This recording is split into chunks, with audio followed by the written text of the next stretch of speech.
এর কাছে আগে থেকেই আল্লাহর তরফ থেকে জানানো হয়েছে ওই জালালি মেজাজের যুবক এক ঘুষি মেরে মানুষ মেরে ফেলেছে, তাকে তুমি ছাগল রাখাইয়া তার মেজাজটা নরম বানায় দাও, নরম না হলে উম্মতকে ঘুষি মেরে শেষ করে ফেলবে। ডাক্তারের কাজ কি রোগী খুন করা না রোগীর চিকিৎসা করা? রোগীকে খুন করা কি ডাক্তারের কাজ না রোগীর চিকিৎসা করা? নবী রাসূল কি কাফেরকে খুন করতে পৃথিবীতে এসেছেন না কাফেরদেরকে হেদায়েত করতে এসেছেন? এই জন্য আল্লাহ পাক পৃথিবীতে যত নবী রাসূল পাঠিয়েছেন সব নবী রাসূলকে ছাগল চড়ানোর দায়িত্ব দিয়েছেন। ছাগল না চড়ানো পর্যন্ত নবুয়ত দেন নাই। ছাগলের মধ্যে আর মানুষের মধ্যে মিল আছে। ছাগলকে টানলে ও যায় না, দড়ি ঢিল দিলে একাই হাঁটে। ছাগলকে টানবেন তো পিছনে দিক পেছিয়ে যাবে, আর যদি ঢিল দেন তো একাই হাঁটবে। মানুষকে জোর করে কিছু করতে বললে সে করবে না। রিকশাওয়ালাকে বলবেন তুই যাবি না কেন? যেতে হবে তো। যাবো না আমি। তুমি আমাকে জোর করে কামে লাগাইবা না? তোমার বাপের চাকর আমি, যাবো না, যাও। রিকশাওয়ালা যদি তোমাকে বলে যাবো না, তুমি যত বড় লাট সাহেব হও রিকশাওয়ালাকে মারতে পারবা কিন্তু যাওয়াতে পারবে? ছাগলের পিঠে হাত দিলে ছাগল একাই হাঁটে। মানুষকে জোর করে হেদায়েত করা যায় না। তাই তো নবী পারেননি তার আপন চাচাকে হেদায়েত করতে, ইব্রাহিম আলাইহিস সালাম পারেননি তার আপন পিতাকে হেদায়েত করতে, নূহ আলাইহিস সালাম পারেননি আপন সন্তানকে হেদায়েত করতে। আমার কথা কি বোঝা যায়? আল্লাহ রাব্বুল আলামিন শুআয়ব আলাইহিস সালামকে বলে দিলেন। শুআয়ব আলাইহিস সালাম দুই মেয়েকে বললেন তাড়াতাড়ি ওই যুবককে ডেকে আনো, তাকে তো খুঁজতেছি। বিরাট লম্বা ঘটনা। তারপরে এখন মেয়ে বিয়ে দিলেন একজন। কি হয়ে গেল? শ্বশুর বাড়ি হয়ে গেল। কি হলো? শ্বশুর বাড়ি। শুআয়ব আলাইহিস সালাম মুসা কালিমুল্লাহকে বললেন যুবক আমার দুই মেয়ের এক মেয়ে তোমাকে বিয়ে করিয়ে দিব, তোমাকে আমি জামাই বানাবো, তুমি আমার বাড়িতে ছাগল রাখবা 8 বছর কমপক্ষে, আর যদি 10 বছর পুরা করো সেটা তোমার ব্যাপার। শ্বশুর বাড়িতে ছাগল রেখে তারপরে তোমার মেয়েকে আমার মেয়েকে বিয়ে দেওয়া হবে।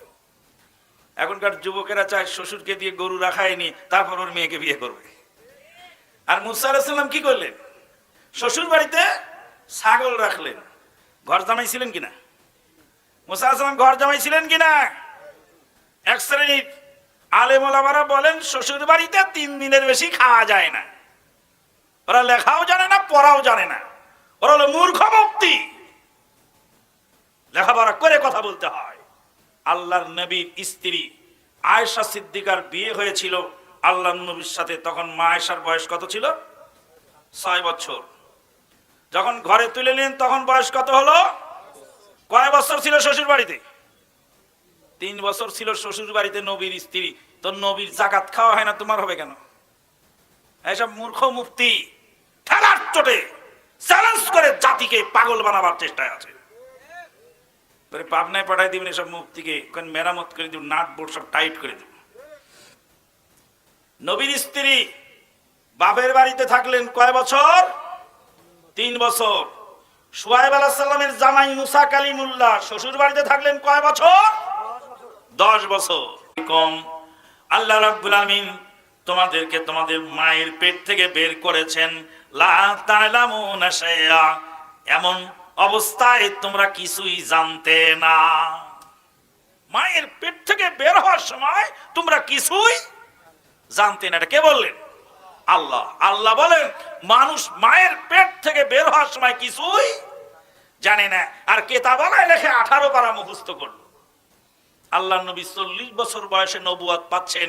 আল্লাহ পাক ইচ্ছা করলে মায়ের পেট থেকে পুরা কোরআন মুখস্থ করায় পাঠাতে পারতেন না, কিন্তু আল্লাহ তা করেননি। নবী বললেন মা আনা বিকারিন, আমি পড়তে জানি না। জিবরিল আমিন তাকে জাবরিয়ে ধরলেন, আবার বললেন ইকরা ইয়া মুহাম্মদ, 3 বার জড়িয়ে ধরলেন, আবার ছেড়ে দিলেন। সূরা আলাকের প্রথম 5টি আয়াত জিবরিল আমিন শুনিয়ে চলে গেলেন।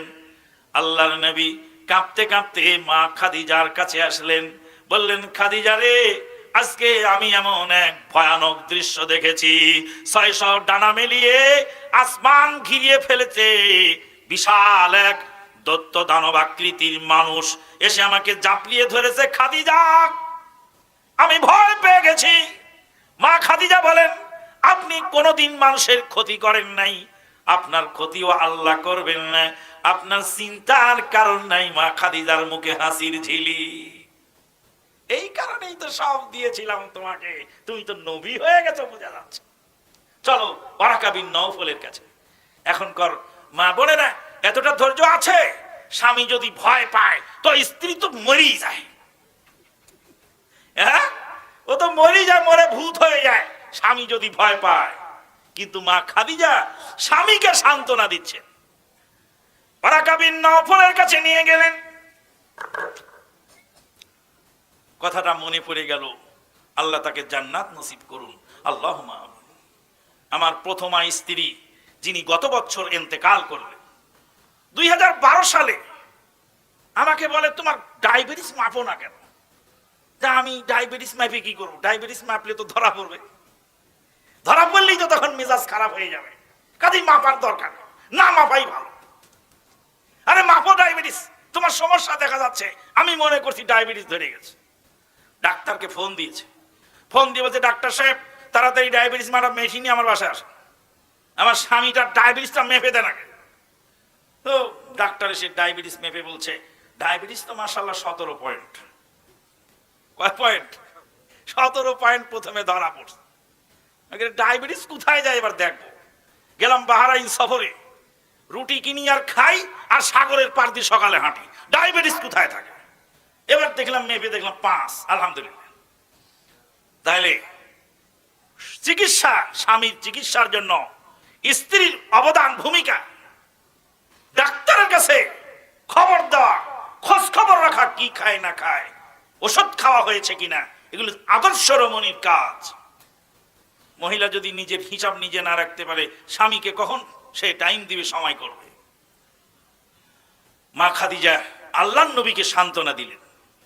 আল্লাহর নবী ওহী পেয়ে সর্বপ্রথম বাড়িতে ঢুকলেন, মা খাদিজাকে ইসলামের দাওয়াত দিলেন, ইসলাম গ্রহণ করলেন মা খাদিজা। স্বরাষ্ট্র মন্ত্রণালয় ঠিক হয়ে গেল। স্বরাষ্ট্র মন্ত্রণালয় ঠিক না হলে গোটা রাষ্ট্রের মধ্যে এলোমেলো দেখা দেয়। বাড়িটা আগে ঠিক করতে হয়। বাড়িখানা ঘিরে রাখে, বিবি ঘাটে সাবান মাখে, পথিকেরা সবই দেখে, লজ্জা শরম নাই রেহায়, মুখে বলে আমার মতো ইমানদার আর নাই। ওয়াজ শুনে আইলো কাল, লাঙ্গল দিয়ে ভাঙে আল, বলতে গেলে দেয় যে গালে, সব দুঃখ কত কাল সইব বলো হায় রে হায়, মুখে বলে আমার মতো ইমানদার আর নাই। বাড়ি যদি আগে ঠিক না হয় তাহলে অন্য বাইরে ঠিক করে কোনো লাভ নেই। বাড়িটা আগে ঠিক করতে হয় স্বরাষ্ট্র মন্ত্রণালয়। একটা উদাহরণ দিলে ভালো করে বুঝতে পারবেন। ইব্রাহিম আলাইহিস সালামের ছেলের নাম ইসমাইল। ইসমাইল আলাইহিস সালাম বাপের চাকুর তলে শুয়ে পড়লেন জীবন দেওয়ার জন্য।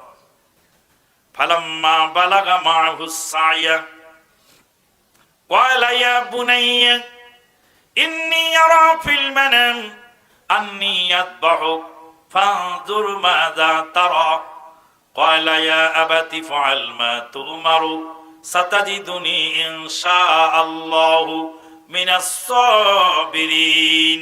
ফালাম্মা আসলামা ওয়া তাল্লাহু লিল জাবিন। ইব্রাহিম আলাইহিস সালাতু ওয়াস সালাম ছেলেকে বলছেন, বাবা তোমাকে আমি জবাই করতে স্বপ্নে দেখেছি, আল্লাহ আমাকে আদেশ করেছেন তোমাকে কুরবানি করবার জন্য। আল্লাহ আমাকে আদেশ করেছেন তোমাকে কুরবানি করবার জন্য। এবার তুমি বলো আমি এখন কি করতে পারি? ছেলের মতামত ইব্রাহিম আলাইহিস সালাম জিজ্ঞেস করছেন। কেতাবালায় লিখেছে ইব্রাহিম আলাইহিস সালাম মিথ্যে কথা বলে দাওয়াত খাওয়ার নাম বলে নিয়ে গেছিলেন ছেলেকে। কেতাবালায় মিথ্যুক, নবীকেও মিথ্যুক মনে করে, কিন্তু আল্লাহর কালাম বলছে ইব্রাহিম আলাইহিস সালাম ডাইরেক্ট ছেলেকে বললেন। ফালাম্মা বালাগা মাহুস সায়া, ছেলে যখন হাঁটা চলা করা শিখলো, ক্বালা ইয়া বুনাইয়া ইন্নী আরা ফিল মানাম, হে বৎস, রাত্রি স্বপ্ন যোগে আমি দেখেছি, আন্নী আযবাহু, তোমাকে আমি জবাই করতেছি। নবীদের স্বপ্ন হলো সত্য, নবীদের স্বপ্ন হলো আল্লাহর আদেশ। বাবা ইসমাইল রে, তোমাকে জবাই করার অর্ডার স্বপ্ন যোগে আমার আল্লাহ দিয়েছেন। ছেলে বললেন, ক্বালা ইয়া আবাতি ফাল মা তুমারু, আব্বা জান, যেই আদেশ আল্লাহ করেছেন আপনি সেটা ফলো করুন। ইব্রাহিম আলাইহিস সালামের ছেলে ইসমাইল, সে তার পিতার চাকুর তলে কি হয়ে গেল? কুরবানি করার জন্য আত্মনিয়োগ করলো। আর আরেকজন নবী ছিলেন, তার নাম, যার ছেলে বাপের কথা শুনলো না, তার নাম কি? নূহ আলাইহিস সালাতু ওয়াস সালাম। নূহ আলাইহিস সালামের ছেলে কেনান মহাপ্লাবনে ভেসে যাচ্ছে। বাপ ডেকে বললেন ছেলেকে, ইয়া বুনাইয়ার কাব মা'না, হে বৎস, আমাদের সঙ্গে তুমি এই কিস্তিতে সওয়ার হয়ে যাও। মোবাইলে কারো কল আসতেছে নাকি? তো ওরকম মাইক প্যার প্যার করে কেন? এ তো মোবাইলে কল আসার আলামত। মোবাইল মাইকের আশেপাশে রানিং রাখা যাবে না, বন্ধ করে রাখতে, কল ঢুকলেই প্রবলেম। আর আপনাদেরকে আরেকটা অনুরোধ করব, যেসব মোবাইল দিয়ে নেট চালাবেন ওই সব মোবাইলের নাম্বার কাউকে দেবেন, আলাদা এক্সট্রা নাম্বার থাকে এর মধ্যে। এরা শুধু নেট চালাবার জন্য, এরা শুধু কোরআন তেলাওয়াতের জন্য, এর মধ্যে কোনো ইনকামিং আউটগোয়িং কোনো কল সিস্টেম নাই, এই নাম্বারও কেউ জানে না। এইভাবে মোবাইল রাখবেন, তাহলে ডিস্টার্ব হবেন। আর না হলে কথা বলতেছেন, ওয়াজ শুনতেছেন, পট করে কল ঢুকে গেল, কল কেটে গেল, হিন্দি গান উঠে যায়, কত কিছু হয়। এইগুলি থেকে বাঁচবার জন্য এটা করতে হবে। বলছিলাম, একজন নবীর ছেলে বাপের সামনে মহাপ্লাবনে ভেসে গেল, কথাটা ভালো করে বোঝেন।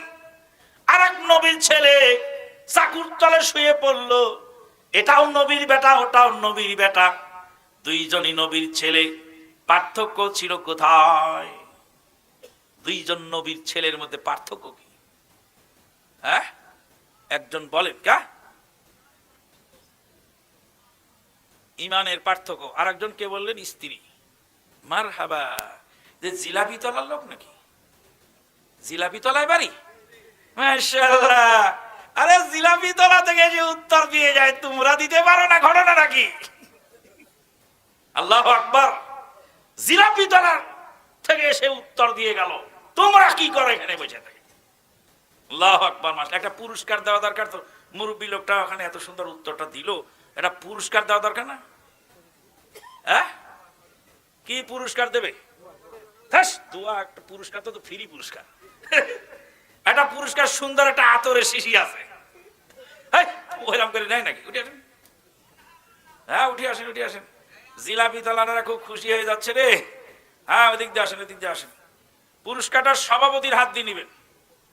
হ্যাঁ, জালসার সভাপতি আর আহলে হাদিস আন্দোলনের সভাপতি, দুই সভাপতি একসাথে মিলে। আমার পিছনে বসে আর এক সভাপতি, ওটা পাবনার ঈশ্বরদীর সভাপতি, ওটা হলো আমার বিআই।